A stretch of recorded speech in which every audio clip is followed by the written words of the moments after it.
Let me start by saying this. When the last Tomb Raider trilogy remastered was announced, I made a video stating that they should have gotten a full ground-up remaster like the Spyro and Crash Bandicoot trilogy got, and some people disagreed. Even after buying that game and playing it for myself, I still felt the same way that it should have gotten a full ground-up remaster. Now that we have Tomb Raider 4 through 6 remaster, my opinion not only remains the same, but could not be even more true than before. Let's talk about it. My excitement for this trilogy quickly died down after spending some time with these games, and it's due to the not so amazing visuals, the bad sound quality in certain parts of the game, and the damn near horrendous controls, both tank and modern control schemes. This game does allow you to switch back and forth between modern remaster visuals and the original visuals, but I don't really see a real point to this. Sure, it's cool that you can see that, but the only real purpose I felt is that sometimes it'll help you see your environment, as remastered visuals can be very dark and hard to see.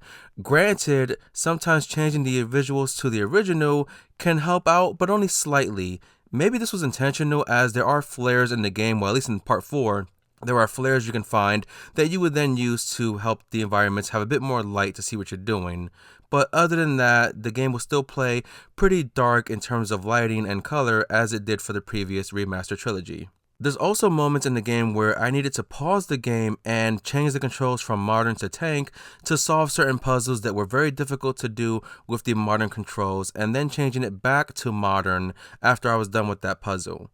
Combat is also very horrendous in these games, as there's no lock-on feature, and you're basically running around in circles trying to get enough distance between you and your enemies to be able to shoot them and eventually defeat them, when it feels like a lot of these enemies are also a bit of a bullet sponge. It takes a lot of shots to take some of these down. You also are forced to pause the game to switch your weapons, which takes you out of the action. There's no quick switching between your weapons that you found throughout the levels, and there's also a really bad checkpoint system in the game, in which there is none. If you don't pause the game to save your progress constantly, when you die, you either have to restart from your last save that you made, or if you didn't save, you have to restart from the entire beginning of the game, and that's very frustrating.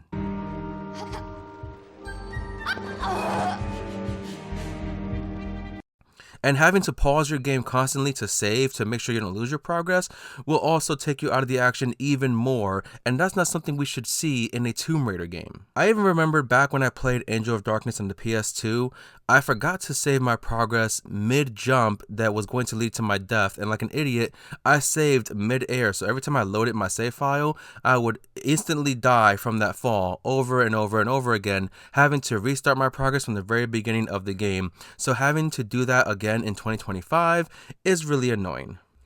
These games still suffer from past issues that could have been removed from a ground-up remaster. There are issues with the controls, trying to navigate the levels and using combat, walking, climbing, crouching. I constantly get stuck in areas when trying to move Laura to where I need her to go.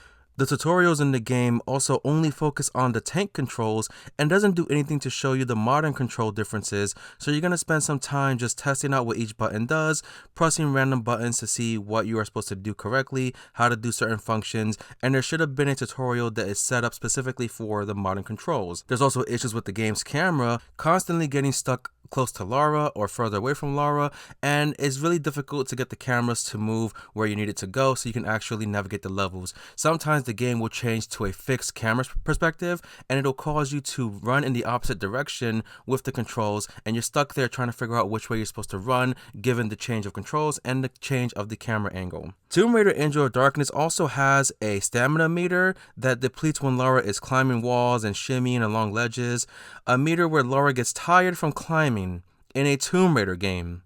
Now, I understand it was a mechanic in the original game, but it's not acceptable to have in a modern remaster, and that should have been something that was taken away.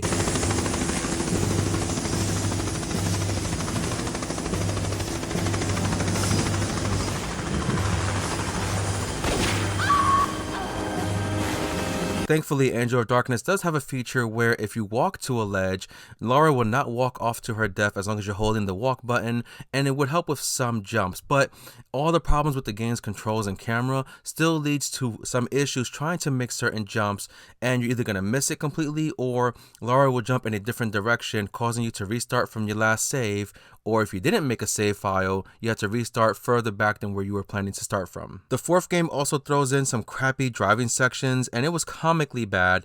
I was unable to finish all these games in time for a review, and I don't know if I will be able to finish all these games at all just because of all the issues that came from this package. Now, yes, there is a photo mode, but I didn't find much use for it here. I didn't play with the photo mode as much as I usually do with photo mode. I don't think the games look as visually impressive to get good use out of this photo mode. And when it comes to changing the visuals from classic to modern, Angel of Darkness has the least amount of difference between those visuals, which could be a good thing considering how good the game looked on PS2, if it looked any good at all.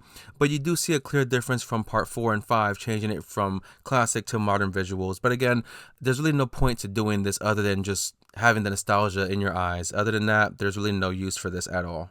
And of course, the occasional glitches. You might get stuck on a ledge, Laura might refuse to climb, you might get stuck in a wall, that kind of thing. So more stuff that could have been either removed or mostly fixed if they did a ground up remaster rather than what they got here for us. And I don't really know what I can say about the game that's good or positive. There's really not much at all that I could say in my honest opinion, in my honest review.